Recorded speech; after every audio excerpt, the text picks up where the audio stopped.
Okay जी, बिस्मिल्लाहिर्रहमानिर्रहीम।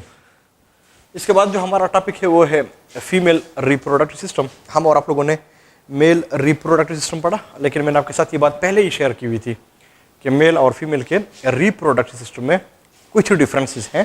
Course में तो ऐसे नहीं लिखे गए हैं, डिस्पर्स है, लेकिन चूंकि ईटा के लिहाज से वो इंपॉर्टेंट होते हैं तो उनको फिर आप नोट करेंगे। तो मेल में मैंने आपके साथ कुछ शेयर कर लिए, फीमेल में भी कुछ आएंगे, वो पॉइंट्स फिर आप लोग उधर पे आप लोग इसको नोट करते जाए। जो फीमेल का रिप्रोडक्टिव सिस्टम है वहाँ पे 5 मेन कंपोनेंट्स प्रेजेंट होते हैं। ओवरीज है, ओविडक्ट है, यूट्रस है, सर्विक्स है, वेजाइना है। इस तरह के मेल के अंदर 4 है। लेकिन याद रख ले कि अगर आप लोग एक फ़र्क देख ले तो मेल में 4 पार्ट्स थे, यहाँ पे 5 है। नंबर 2, अगर आप लोग मेल में देख ले वहाँ पे 4 ग्लैंड्स भी थे, यहाँ पे किसी किस्म के ग्लैंड का जिक्र है नहीं। वहाँ पे डक्ट्स थे, यहाँ पे हम देखेंगे सिर्फ और सिर्फ एक ही डक्ट है।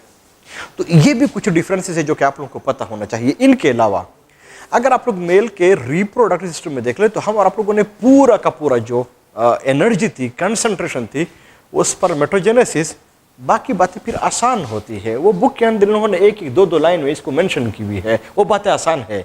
इस टॉपिक के अंदर भी हमारे और आप लोगों की जो मेन कंसंट्रेशन होगी, एनर्जी जिसके ऊपर हम और आप लोग लगाएंगे, वो ओवेरीज में oogenesis के ऊपर लगाएंगे। बाकी जो बातें होती हैं वो फिर आसान होती है। लेकिन याद रख ले, मेल के रिप्रोडक्टिव सिस्टम में स्पर्मेटोजेनेसिस था कॉम्प्लिकेटेड, लेकिन इससे कहीं ज़्यादा ये जो ओवेरीज के अंदर oogenesis होता है ये कॉम्प्लिकेटेड है। फिर जब हम और आप लोग इसको पढ़ेंगे, फिर मेल और फीमेल के रिप्रोडक्टिव सिस्टम के स्पर्मेटोजेनेसिस और oogenesis में कंपैरिजन करेंगे। फिर इसके ऊपर दोनों इकट्ठे किस तरह के क्वेश्चंस आते हैं वो भी फिर हम और आप लोग डिस्कस करेंगे। ये जो फीमेल्स होते हैं, शाबाश है, इनके अंदर जो oogenesis का फिनोमिनन होता है ये पैदाइश से पहले ही शुरू हो जाता है। लेकिन अगर आप लोग देख ले, मेल में जो स्पर्मेटोजेनेसिस का प्रोसेस है वो सिर्फ पैदाइश के बाद नहीं है, पैदाइश में भी मैच्योरिटी के बाद शुरू हो जाता है। बड़ा ज़बरदस्त डिफरेंस है। तब जाके मैं ओवेरीज को के अंदर जो oogenesis शुरू कर रहा हूं, आपके ज़हन में ये बात होनी चाहिए ये बिफोर बर्थ हो रही है। इसलिए मैं डिस्कस करता जाऊंगा। एक टाइम पे मैं ऐसे रेड सा लाइन लगा दूंगा। इसका मतलब कि उस रेड लाइन से पहले अगर कोई भी एमसीक्यू आप लोगों से पूछा गया तो वो बिफोर बर्थ होगा। जब तक मैं ना कहूं कि बच्ची की पैदाइश हो गई है या वो मैच्योरिटी स्टेज पे पहुंच गई है, तब अगर इस किस्म का कोई पॉइंट लफ्ज़ उधर पे हो तो फिर आप लोग वो रेड लाइन के नीचे वाले जो अल्फाज होंगे उसको फिर हम और आप लोग उस टाइम पे हम इसको इस्तेमाल करेंगे। ये बहुत टेक्निकल पॉइंट्स है, आपको इस चीज़ की समझ आनी चाहिए। होता क्या है? होता यह है कि ह्यूमन में जो प्रेगनेंसी है इसका जो ड्यूरेशन है वो 9 मंथ्स है। बुक्स लिखते हैं कि 7 to 8 वीक्स ऑफ प्रेगनेंसी, यानी 1 महीने में 4 वीक्स होते हैं। 7 to 8 weeks means almost 2 months, यानी 2 महीने के बाद जो फीमेल जो बच्ची होती है, इनके लेफ्ट और राइट साइड पे जेनेटिकली यानी नेचुरली वहाँ पे कुछ सेल्स जो होते हैं वो बनना शुरू हो जाते हैं, वो बन जाते हैं। वो जो सेल्स होते हैं वो कुछ होते हैं, यानी फ्यू इन नंबर होते हैं। लेफ्ट साइड पे भी होते हैं और राइट साइड के अंदर भी ये प्रेजेंट होते हैं। फ्यू से मेरा मतलब ये है, पता नहीं है 4 है, 5 है, 10 है, 100 है, जितने भी है, लेकिन ये जो है ये फिर इसके अंदर प्रेजेंट होते हैं। इन सेल्स को जो कि फ्यू इन नंबर होते हैं, आपकी बुक ने इसको नाम दिया हुआ है oogoneal सेल्स। और ये जो oogoneal सेल्स है, आपके बुक ने इसके लिए एक और लफ्ज़ भी लिखा हुआ है, वो है स्टेम सेल्स। लेकिन बुक में तो नहीं है, लेकिन अगर आप लोग लिखना चाहे तो इसको कुछ लोग प्रीमोर्डियल सेल्स भी लोग इसको कहते हैं। तो ये 2 नाम आपके कोर्स में है, ये है तो नहीं, पर मैंने आपके साथ ये बात ज़रूर शेयर कर ली है। ये जो oogoneal सेल्स होते हैं, मैं इनके साथ ग्रीन मार्कर से मैं इनके साथ लिखवा लेता हूँ ताकि आप लोगों को पता चल जाए कि ये फ्यू इन नंबर होते हैं, यानी ये नंबर में बहुत कम होते हैं। लेकिन मैं जो बात शेयर कर रहा हूँ आप लोगों के साथ, ये पैदाइश से पहले ही कर रहा हूँ। और पैदाइश से पहले अगर ड्यूरेशन होता है तो उसको तो हम और आप लोग प्रेगनेंसी कहते हैं। तो प्रेगनेंसी तो 9 मंथ है, मैं 9 मंथ्स में भी पहले 2 महीने में उनकी बात कर रहा हूं, 2 महीने के बाद मैं बात नहीं कर रहा हूं, उससे पहले मैं बात कर रहा हूं। ये जो सेल्स होते हैं ये प्रेजेंट होते हैं। अब जो oogoneal सेल्स हैं, इसको हम क्यों oogoneal सेल्स कहते हैं? इसलिए कि फ्यूचर में इससे ओम बनेगा, एग्स बनेंगे। जिस तरह के हम और आप लोगों ने स्पर्मेटोगोनियल सेल को क्यों स्पर्मेटोगोनियल सेल कहा हुआ था? क्योंकि इससे फ्यूचर में स्पर्म बनते थे। ये जो oogoneal सेल्स होते हैं, अगर मैं आप लोगों से पूछूं कि ये हेप्लॉइड होंगे कि डिप्लॉइड होंगे, वही बात हमारे और आप लोगों की होगी कि ये 2n होंगे, हाँ, ये डिप्लॉइड होंगे, हाँ, इसके अंदर 46 क्रोमोसोम जो है ये प्रेजेंट होंगे, ये प्रेजेंट होते हैं। अब 7-8 वीक्स के बाद, यानी जो फ्यू सेल्स होते हैं 7-8 वीक्स के बाद, उसी ही प्रेगनेंसी में, यानी पैदाइश से पहले, बिफोर बर्थ बात कर रहा हूं, बार बार कह रहा हूं, इसके अंदर, इन सेल्स के अंदर एक खास किस्म का सेल डिवीजन जो है ये फिर शुरू हो जाता है, जिसको हम और आप लोग कहते हैं माइटोसिस। जिस तरह के उधर पे शुरू होता, इसका मतलब ये हुआ कि इस टॉपिक के अंदर भी हम और आप लोग माइटोसिस और मियासिस को हम और आप लोग डिस्कस करेंगे। लेकिन इस माइटोसिस और उन मियासिस में कुछ और फर्क होगा, वो मैं यहाँ पे डिस्कस कर लेता हूँ, क्योंकि ये बातें हमारी फिर काम आएंगी किधर पे, इस oogenesis के दौरान हमें फिर से हम इसकी हमें काम आएगी। अगर आप लोग फिर से देख लें, जो सेल डिवीजन होता है उसी तरह से हमारे और आप लोगों का की बात होगी कि फिर ये हमारे साथ 2 तरह का होता है। एक को हम और आप लोग माइटोसिस कहते हैं, दूसरे को हम और आप लोग मियासिस कहते हैं। जो माइटोसिस होता है बिल्कुल उसी तरह से हमारे साथ ये कोई एक सेल प्रेजेंट है, ये हमारे साथ पेरेंटल सेल है, इसके अंदर 46 क्रोमोसोम्स है। इन अदर वर्ड्स ये 2n वाला है, ये डिप्लॉइड वाला है। जब इसके अंदर माइटोसिस हो जाए तो इनसे 2 डॉटर सेल बन जाते हैं, हर एक के अंदर 46 क्रोमोसोम्स, यानी ये 2n वाला, यानी ये डिप्लॉइड होगा। दूसरा भी 46 क्रोमोसोम, ये 2n वाला, यानी फिर ये डिप्लॉइड होगा। ये हमारे साथ बन जाते हैं। तो वही बात होगी कि एक सेल से हमारे साथ कितने सेल बने? एक सेल से हमारे साथ 2 सेल्स बन गए हैं, लेकिन हर एक सेल के अंदर क्रोमोसोम का नंबर कितना है? नो डाउट वो सेम है। तब जाके इसका दूसरा फायदा, क्रोमोसोम के नंबर को कांस्टेंट रखता है, मेंटेन रखता है, रिटेन रखता है। ये 2 पॉइंट जिस तरह के मैंने आप लोगों को पहले कहे हुए थे, ये आप लोगों ने बाकायदा तौर पे इसको नोट करना है। जो 2 पॉइंट्स आप लोगों ने नहीं नोट करने हैं वो ये है कि इन सेल्स के अंदर उस वक्त तक फिर कोई सेल डिवीजन नहीं होगा जब तक कि इनके अंदर ग्रोथ पूरा ना हो जाए। और दूसरा पॉइंट जो हम और आप लोगों ने डिस्कस किया होता वो ये था कि बोर्ड के ऊपर हमें 3 सेल नजर आएंगे, हालांकि ये 3 नहीं होंगे, इस सेल की इंटिटी खत्म हो जाएगी, ये और ये सेल रह जाएंगे। ये 2 पॉइंट्स मैंने आप लोगों को पहले भी बताए हुए थे। दूसरी बात ये कि अगर हम और आप लोग मियासिस के ऊपर आ जाए, सो यू नो कि जो मियासिस होता है वो हमारे साथ 2 तरह का होता है। एक को हम और आप लोग मियासिस फर्स्ट कहते हैं, दूसरे को हम और आप लोग मियासिस सेकंड कहते हैं।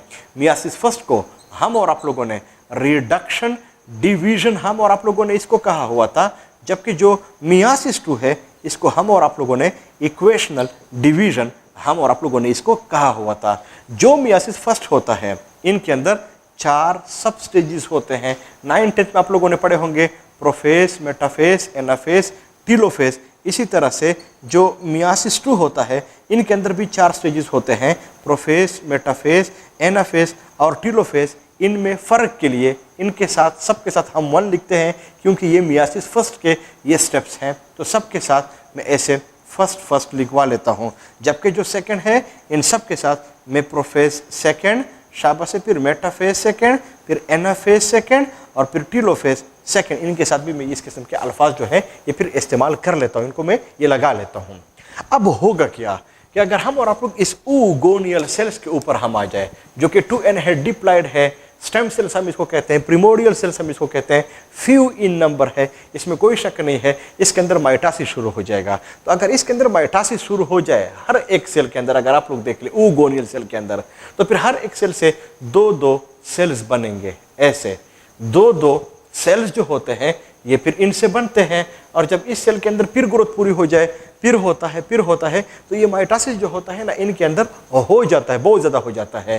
तो अगर हम और आप लोग यहाँ पे माइटोसिस के फायदे को देख ले, हर एक सेल से 2 सेल, फिर उसके अंदर ग्रोथ पूरी हो जाएगी, फिर 2 सेल, फिर 2 सेल, इस तरह से ये जाएगा। तो फिर इस माइटोसिस का फायदा क्या हो जाएगा? इसका फायदा ये होगा कि ये इस जो oogoneal सेल्स होते हैं, जो फ्यू इन नंबर होते हैं, इससे इसके नंबर को बढ़ा देता है। So from a few to many more, यानी मोर में इसको कन्वर्ट कर लेता है। सो ये जो सेल्स होते हैं, जिसको हम आप लोग oogoneal सेल्स कहते हैं, ये मोर इन नंबर बन जाता है। ये बहुत ज्यादा जो है, ये फिर सारा कुछ जो है ये फिर बन जाता है। अगर हम और आप लोग हर एक सेल के अंदर देख ले, वही बात होगी। जैसे फॉर एग्जांपल अगर मैं इस सेल को ले लूं, तो फिर इसके अंदर क्रोमोसोम कितने होंगे? वही 46, डिप्लॉयड होगा, 2n होगा, क्योंकि ये माइटोसिस है। लेकिन याद रख ले कि इसका जो नंबर है ना, वो फिर सारा कुछ बढ़ जाता है। जब इनका नंबर बढ़ जाता है, तो अगर आप लोग यहाँ पे देख ले, कहीं पूछा गया कि शाबाश है, जो oogenesis होता है, वहाँ पे माइटोसिस का फायदा क्या हुआ? माइटोसिस का फायदा ये हुआ कि इसने फ्यू oogoneal सेल को कन्वर्ट किया इनटू मेनी मोर में, यानी मेनी मोर में, बहुत ज्यादा में इन्होंने इनको कन्वर्ट किया, मेनी मोर में इसको कन्वर्ट किया। लेकिन अगर आप लोग उधर मेल्स में देख ले, तो वहां पे माइटोसिस का फायदा क्या था? वहां पे जो 2 डॉटर सेल्स थे वो हमारे साथ बन रहे थे, एक ए था और दूसरा वाला बी था। मेनी मोर में इनको कन्वर्ट कर लेते हैं। बुक्स लिखते हैं कि जो फ्यू इन नंबर होते हैं, जो फ्यू इन नंबर होते हैं, जो दोनों साइड पे लेफ्ट एंड राइट पे प्रेजेंट होते हैं, इन दोनों का जो नंबर होता है, इनमें ये तकरीबन 1 लाख, यानी मैं उर्दू में लिखवा लेता हूं ताकि आप लोगों को ये याद हो, और 50,000 यानी 50,000 तक इसका जो नंबर है, ये दोनों साइड पे बन जाता है। यानी तकरीबन 75,000 एक साइड पे और 75,000 दूसरे साइड पे, एवरेज इसका कुछ इस तरह से बन जाता है। अब ये जो oogoneal सेल्स होते हैं, शाबाश है, जो कि बहुत ज्यादा बन गए हैं, तकरीबन इतने बन गए हैं। हाँ, अब ये जो सेल्स हैं, इनके अंदर तो ग्रोथ तो पूरी नहीं हुई है, सेल डिवीजन तो हो गया, तो इनके अंदर अब ग्रोथ शुरू हो जाता है। यानी इन सेल्स के अंदर अब ग्रोथ शुरू हो जाता है। जब इन सेल्स के अंदर ग्रोथ पूरा हो जाए, तो फिर हम इसको oogoneal सेल्स, हम इसको नहीं कहते, इनको हम आमतौर पे फिर कहते हैं प्राइमरी oocyte, हम इसको कहते हैं। यानी प्राइमरी oocyte के सेल जो है, हम फिर इनको कहते हैं। तो अगर मैं पूछूं कि जो प्राइमरी oocytes होंगे, ये डिप्लॉयड होगा कि हेप्लॉयड होगा? वही oogoneal सेल है, सिर्फ इसके अंदर ग्रोथ पूरी हो गई है, तब जाके प्राइमरी oocytes बन गए हैं, तो वो सेल भी डिप्लॉयड, इसलिए ये सेल भी डिप्लॉयड, ये भी 2n वाले होंगे, इसमें भी 46 क्रोमोसोम्स जो है ये फिर प्रेजेंट होंगे। तो अगर आप लोग उधर पे देख लें, तो हमारे साथ जो प्राइमरी स्पर्मेटोसाइट्स थे, वो भी शाबाश से, जो प्राइमरी स्पर्मेटोसाइट्स थे वो भी डिप्लॉयड थे, जो ये वाले हैं ये भी डिप्लॉयड है। इसलिए बाद दफा ये एमसीक्यूज के अंदर ये बात पूछी जाती है कि इनमें से कौन सा सेल है जो कि डिप्लॉयड इन नेचर होता है? प्राइमरी स्पर्मेटोसाइट, प्राइमरी oocyte, शाबाश से, बोथ या नन, आप लोग को फिर पता होना चाहिए। लेकिन अगर आप लोग उधर स्पर्मेटोजेनेसिस में देख ले, तो जो प्राइमरी स्पर्मेटोसाइट्स बने हुए थे वो बी सेल से बने हुए थे, उसके अंदर ग्रोथ पूरी हुई थी। लेकिन अगर आप लोग यहाँ पे भी देख ले कि यहाँ पे जो प्राइमरी oocytes है, इनको बनने के लिए हमें माइटोसिस की भी जरूरत है और ग्रोथ की भी हमें जरूरत है, तब जाके ये सारा कुछ बन जाता है। मेरी बात आपके ज़हन में होनी चाहिए, ये सारा कुछ ऐसे हो जाता है। अब ये जो प्राइमरी oocytes हैं, जो प्राइमरी oocytes हैं, इसके अंदर अब जो सेल डिवीजन शुरू होगा, उसमें तो कोई शक नहीं है, वो तो हमारे साथ होगा मियासिस फर्स्ट। लेकिन अगर आप लोग मियासिस फर्स्ट में देख ले, यानी मियासिस में मियासिस फर्स्ट शुरू होगा, तो उसमें तो प्रोफेस फर्स्ट भी है, तो पहले जो होगा वो तो प्रोफेस फर्स्ट होगा। तो इसके अंदर जो ही प्रोफेस फर्स्ट शुरू हो जाता है, मैं यहाँ पे ब्लू से लिखवा लेता हूँ ताकि आप लोगों को पता हो, जो ही prophase first in primary oocytes के अंदर, ये सारे के सारे प्राइमरी oocytes हैं। मैं फॉर एग्जांपल इस एक को एज एन एग्जांपल ले रहा हूँ, जो ये वाला है, ये हमारे साथ क्या है, मैं इनको नाम दे देता हूं, ये हमारे साथ कोई और चीज नहीं है, ये हमारे साथ वो प्राइमरी oocyte है। और जो प्राइमरी oocyte है वो 2n वाला है, 46 वाला है, ये फिर डिप्लॉयड है। ये एक को मैंने एज एन एग्जांपल आप लोगों को बता दिया है, ये वाला, ये हमारे साथ प्राइमरी oocytes है। तो इसके अंदर जो सेल डिवीजन शुरू होगा वो तो मियासिस फर्स्ट होगा, ये वाला होगा, इसमें कोई शक नहीं है। लेकिन मियासिस फर्स्ट में भी जो पहला होगा वो तो प्रोफेस फर्स्ट होगा, तो इसके अंदर मियासिस फर्स्ट में प्रोफेस फर्स्ट शुरू हो जाता है। तो जो ही इसके अंदर शुरू हो जाता है तब बंद हो जाता है, तब स्टक हो जाता है। आपके बुक ने स्टाल्ड, डिले हो जाता है, खत्म हो जाता है, स्टॉप हो जाता है। ये लफ्ज लिखा हुआ है स्टाल्ड का। अब इससे हम और आपको क्या मतलब लेंगे, यानी इसका जो प्राइमरी oocyte से जो डिप्लॉइड था वहां पे क्या हुआ कि मियासिस फर्स्ट में शाबा से जो प्रोफेस फर्स्ट है इनमें ये स्टक हुआ, बंद हुआ, स्टाल्ड हुआ, डिले हुआ, ये रह गया। अब आपके बुक ने ये बात नहीं लिखी हुई है कि क्यों ये स्टक हुआ। आप लोगों के साथ ऐसे ही मैं ये पॉइंट ये शेयर कर लेता हूं कि बुक्स लिखते हैं कि इस टाइम पे एंजाइम का एक खास कम्प्लेक्स बन जाता है उस बच्ची के अंदर, नेचुरली जेनेटिकली वो सारा कुछ वहां पे बन जाता है, और उसका काम ये होता है कि जो मियासिस होता है, जो शुरू होता है, वो उसको स्टॉप कर लेता है, यानी वो एंजाइम का कम्प्लेक्स इसको आगे जाने से स्टॉप कर लेता है, वो फिर आगे को नहीं जा सकता। इसलिए ये जो प्रोफेस फर्स्ट है मैं यहाँ पे इनको इनसर्कल कर रहा हूँ। प्राइमरी oocyte इसमें स्टक हुआ, किसकी वजह से हुआ मैं यहाँ पे लिखवा लेता हूँ, एंजाइम के कम्प्लेक्स की वजह से ये स्टक हुआ। अब इस एंजाइम के अंदर हमारी इंटरेस्ट है नहीं कि इसकी कंपोजिशन जो है ये कैसे प्रेजेंट होती है, लेकिन अगर आपको याद न भी हो आप सिर्फ लिख सकते हैं कि प्रोफेस फर्स्ट में ये सारा कुछ जो है ये फिर स्टक हो जाता है। स्टक हुआ, पता नहीं कितने वक्त तक ये स्टक होगा, पता नहीं कितने वक्त तक ये बंद होगा, ऐसे ही डिले होगा, कुछ पता नहीं चलता। तो कुदरत क्या कर लेता है कि ये तो प्राइमरी oocytes हैं, इससे तो फ्यूचर में एग्स वगैरह बनेंगे, ताकि कहीं ये ख़राब ना हो जाए। तो जो कुदरत होता है हर एक प्राइमरी oocyte के ऊपर इस तरह सेल की एक लेयर को, सेल की एक कवरिंग को इसके ऊपर बना लेते हैं। ये जो मैंने इसके ऊपर इस तरह का लाइन ब्लू सा शो किया हुआ है, ये वो लाइन है, ये वो सेल्स की लाइनिंग है जो कि इसके ऊपर आ जाती है। इनको आपके बुक ने नाम दिया हुआ है फॉलिकल सेल्स, यानी ये जो सेल्स होते हैं ये फॉलिकल सेल्स होते हैं और ये इसके ऊपर आ जाते हैं। इसका एक काम ये भी होता है ताकि कहीं ये ख़राब ना हो जाए, इसको एक ख़ास किस्म की प्रोटेक्शन भी देते हैं। लेकिन इसकी जो फॉलिकल सेल्स हैं, अगर आप लोगों को याद हो, हम और आप लोगों ने केमिकल कोऑर्डिनेशन में फॉलिकल को बेसिक स्ट्रक्चरल यूनिट भी हम और आप लोगों ने इसको ग्लैंड का, उस केमिकल कोऑर्डिनेशन का हम और आप लोगों ने कहा हुआ था, और फॉलिकल को हम और आप लोगों ने देखा हुआ था कि ये आखिर में जिस चीज़ को सीक्रेट करता है उसको हम और आप लोग हार्मोन्स कहते हैं। इसका मतलब कि ये जो सेल्स हैं ये आखिर में हमारे साथ हार्मोन्स वगैरह भी सीक्रेट करेंगे। तो ये जो प्राइमरी oocytes है, ये मैंने एक को एज एन एग्जांपल ले रहा हूं, बाकी सारे के सारे आप लोग इनके ऊपर ये ऐसे सर्कल कर सकते हैं। ये प्राइमरी oocyte जो है ये फिर प्रेजेंट होते हैं और शाबा से इसके ऊपर फॉलिकल की जो सेल की जो लेयर है वो भी इसके ऊपर आ जाता है।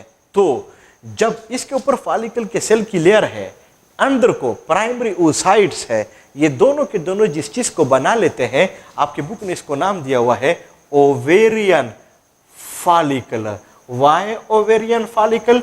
क्योंकि ये फिर आखिर में ओवेरिस को बनाएगा, आपको अभी पता चल जाएगा। लेकिन वाई फॉलिकल, वो मैंने आपके साथ बात शेयर कर ली है। इसका मतलब कि ओवेरियन फॉलिकल कितनी चीज़ों से बना हुआ है? दो चीज़ों से बना हुआ है। एक इसमें फॉलिकल सेल्स होते हैं, जबकि जो दूसरी चीज़ है वो प्राइमरी oocytes है।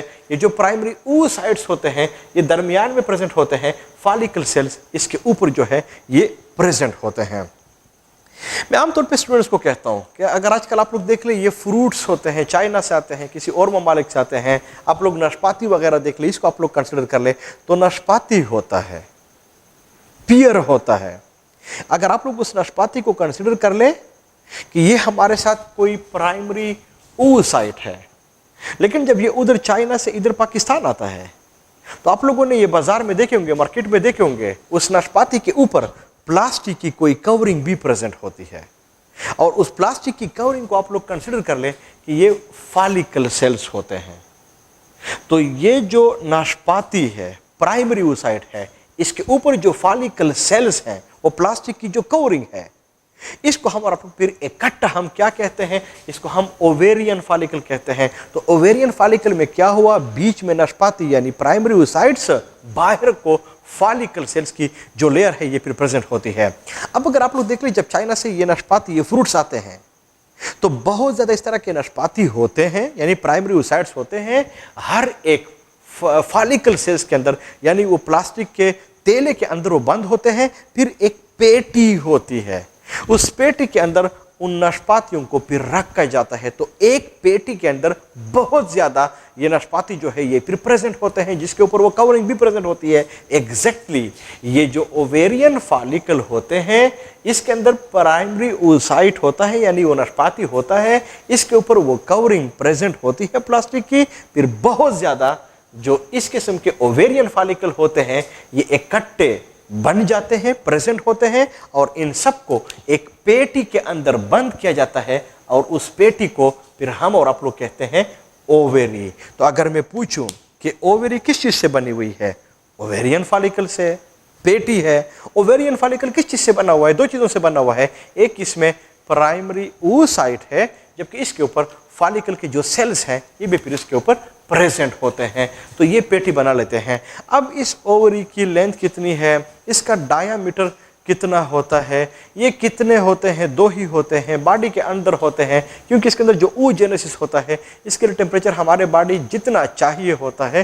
तो वो वैल्यूज जो है आपके बुक के अंदर इन्होंने दिए भी हुए हैं कि ये जो ओवेरीज होते हैं, शाबाश, जो ओवेरीज होते हैं ये 3 to 5 सेंटीमीटर ये लॉन्ग होते हैं, और 2 से लेकर 3 सेंटीमीटर तक तकरीबन इसकी विड्थ होती है। आमतौर पर इस तरह की फिक्स बातें मैं कहता भी हूँ, ईटा में आते नहीं है कि आप लोगों से इन वैल्यूज को पूछा जा सके, लेकिन फिर आप लोगों को पता होना चाहिए। तो ये इस तरह का ये सारा कुछ बन जाता है।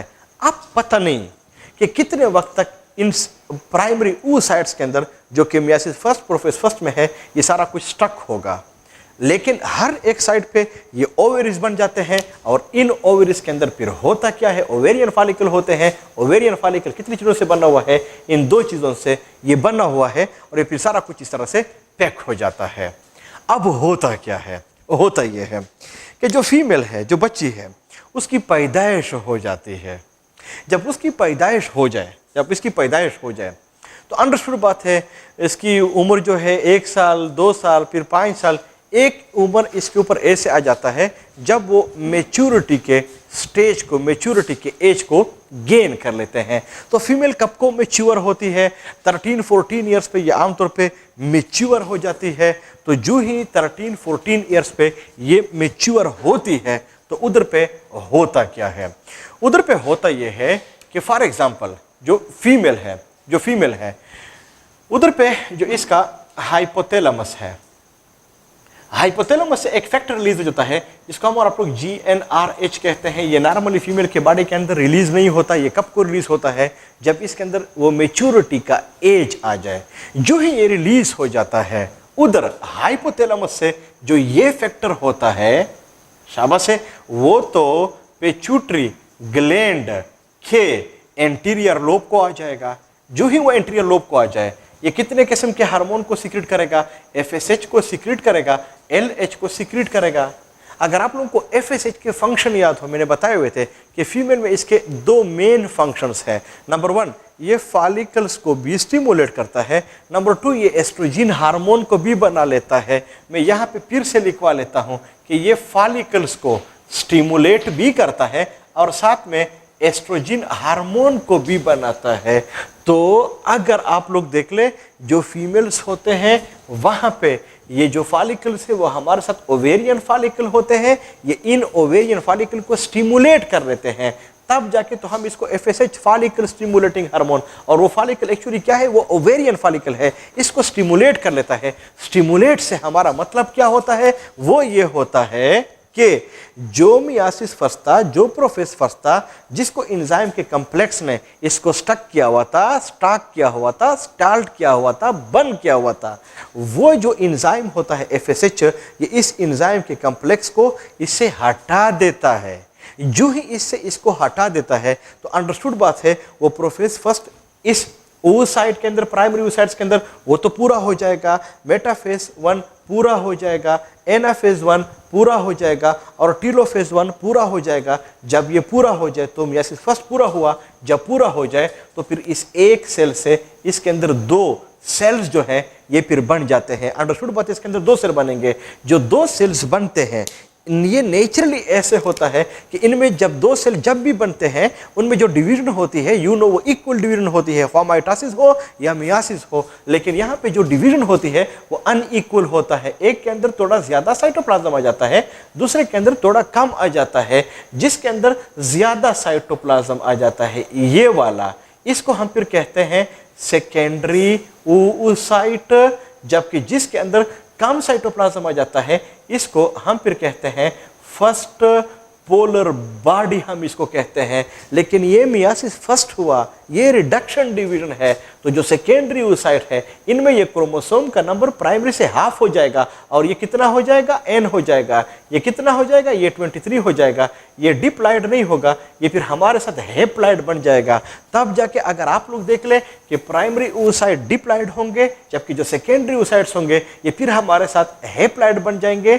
लेकिन जो फर्स्ट पोलर बॉडी होगी ये भी अंडरस्टूड बात है, हमारे साथ हेप्लॉइड ही होगी जो कि हमारे साथ रह जाएगी। तो जब इस प्राइमरी oocyte से जो चीज बनेगी वो हमारे साथ दो चीजें इसके रिजल्ट में बन जाती है। इनमें से एक को हम और आप लोग सेकेंडरी oocyte कहेंगे जबकि दूसरे को हम और आप लोग फर्स्ट पोलर बॉडी कहेंगे। लेकिन जो सेकेंडरी oocytes होगा ये भी हेप्लॉइड होगा, n होगा। जो फर्स्ट पोलर बॉडी है ये भी हेप्लॉइड होगा। लेकिन इन दोनों में फर्क क्या होगा कि इसका सेकेंडरी oocyte का जो साइड है ये बड़ा होगा जबकि फर्स्ट पोलर बॉडी का जो साइज होगा ये फिर छोटा होगा। ये मेन डिफरेंसेस है जो कि आप लोगों को पता होना चाहिए। मैं ऐसे कर रहा हूं कि किसी रेड मार्कर से मैं ऐसे कर रहा हूं कि इसमें यहां पे बीच में मैं एक लाइन लगा रहा हूं। इसका मतलब यह है कि इससे ऊपर जो कुछ मैंने आप लोगों को डिस्क्राइब कर लिया है ये यहां पे लिखवा रहा हूं। ये फीमेल के बॉडी के अंदर बिफोर बर्थ हो रहा है, पैदाइश से पहले हो रहा है। लेकिन जो कुछ इस रेड लाइन के नीचे मैं कर रहा हूं ये आफ्टर बर्थ नहीं है, सिर्फ आफ्टर बर्थ, आफ्टर मेच्योरिटी है। यानी जब फीमेल मेच्योर हो जाती है तब जाके ये सारा कुछ बन सकता है। तो अगर आप लोग मेल में देख ले, प्राइमरी स्पर्मेटोसाइट्स हो, सेकेंडरी स्पर्मेटोसाइट्स हो, ये पैदाइश से पहले नहीं बनते, पैदाइश के बाद भी नहीं बनते, मैच्योरिटी के बाद बन जाते हैं। लेकिन अगर आप लोग फीमेल में देख ले, जो प्राइमरी oocytes होते हैं ये पैदाइश से पहले बन जाते हैं जबकि जो सेकेंडरी वाले होते हैं ये मैच्योरिटी के बाद बन जाते हैं। लेकिन अगर आप लोग मेल में देख ले, वहां पे जो प्राइमरी है, जो सेकेंडरी होते हैं, शाबाश है, वो क्या होते हैं, ये जो प्राइमरी और सेकेंडरी होते हैं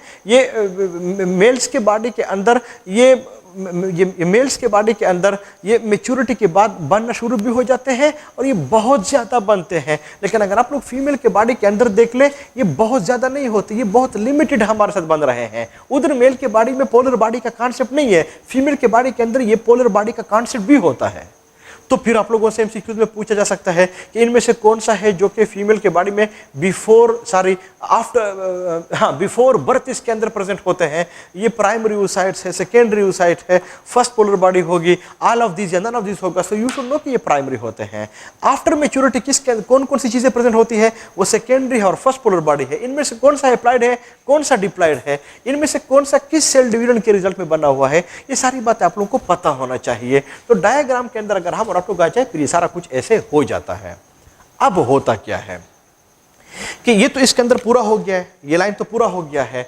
अब इन स्केल के अंदर जो सेकेंडरी oocyte होता है और फर्स्ट पोलर बॉडी होते हैं, इसके अंदर फिर जो एज ए रूल जो सेल डिवीजन शुरू होगा वो तो कोई और नहीं होगा, वो तो होगा मियासिस 2। मियासिस 2 जब शुरू होगा तो इसमें पहले प्रोफेज 2 शुरू हो जाएगा दोनों के अंदर। जो ही वो पूरा हो जाए तो फिर तो इसके बाद मेटाफेज 2 होगा। जो ही मेटाफेज 2 शुरू हो जाता है इनके अंदर, उसी तरह से फिर इसके अंदर ये मेटाफेज 2 पे फिर ये स्टक हो जाते हैं, बंद हो जाते हैं। क्यों बंद होते हैं मैं इधर फिर लिखवा लेता हूं। वो फिर उस किस्म का कोई एंजाइम का कॉम्प्लेक्स बन जाता है, इसको फिर स्टक कर लेता है। इसका मतलब कि ये दोनों के दोनों जो सेकेंडरी oocytes हैं और जो फर्स्ट पोलर बॉडी है ये मियासिस 2 के मेटाफेज 2 स्टेज पे फिर स्टक हो गए हैं। जब ये स्टक हो जाते हैं तो इन दोनों के साथ यहां पे मैं लिखवा रहा हूं कि है मियासिस 2 लेकिन है मेटाफेज 2। इसी तरह से ये वाला भी है मियासिस 2 पर है मेटाफेज 2। इन दोनों में फिर ये स्टक हो गए हैं। जब ये स्टक हो जाते हैं तो उधर पे होता क्या है कि उधर पे तो FSH भी आता है, LH सारा कुछ आ जाता है, इसके अंदर वो आता है। तो जिसकी वजह से जो ओवेरियन फॉलिकल है इनका साइज बढ़ना शुरू हो जाता है, ऐसे साइज बढ़ता है। तो आप लोगों ने, चूंकि मैंने आप लोगों को एग्जांपल फ्रूट्स का दिया हुआ था, तो आप लोगों ने फ्रूट्स में देखा होगा कि बाद दफा जब फ्रूट्स पकते हैं, इसकी राइपनिंग शुरू हो जाती है, तो फ्रूट का जो कलर होता है उसमें भी फर्क आता है। ये फ्रूट्स में आप लोगों ने देखा होगा, और जो साइज होता है उनमें भी फर्क आता है, वो भी बढ़ना शुरू हो जाता है। एग्जैक्टली ऐसे ही जो ओवेरियन फॉलिकल होते हैं, जब ये मेचुरेशन शुरू हो जाती है, पकना शुरू हो जाता है, तो इस ओवेरियन फॉलिकल के कलर में भी फर्क आता है और साइज में भी फर्क आता है। और आप लोगों ने फ्रूट्स में देखा भी होगा, जब ये बहुत ज्यादा पक जाते हैं, जिस तरह के मैंगोज या अमरूद या कोई और होते हैं, तो फिर ये आमतौर पे ये पट जाते हैं, उसमें वो बहुत ज्यादा पकने की वजह से उसमें वो लाइन आ जाता है, पट जाते हैं। एग्जैक्टली जब ये पकता है पकता है पकता है, तो फिर ये इतना ज्यादा पक जाता है कि ये आमतौर पर यहाँ पे पट जाता है। और जो ही पट जाता है, तो इनसे ये जो सेकेंडरी oocyte होता है और जो फर्स्ट पोलर बॉडी होती है, ये इनसे रिलीज हो जाते हैं।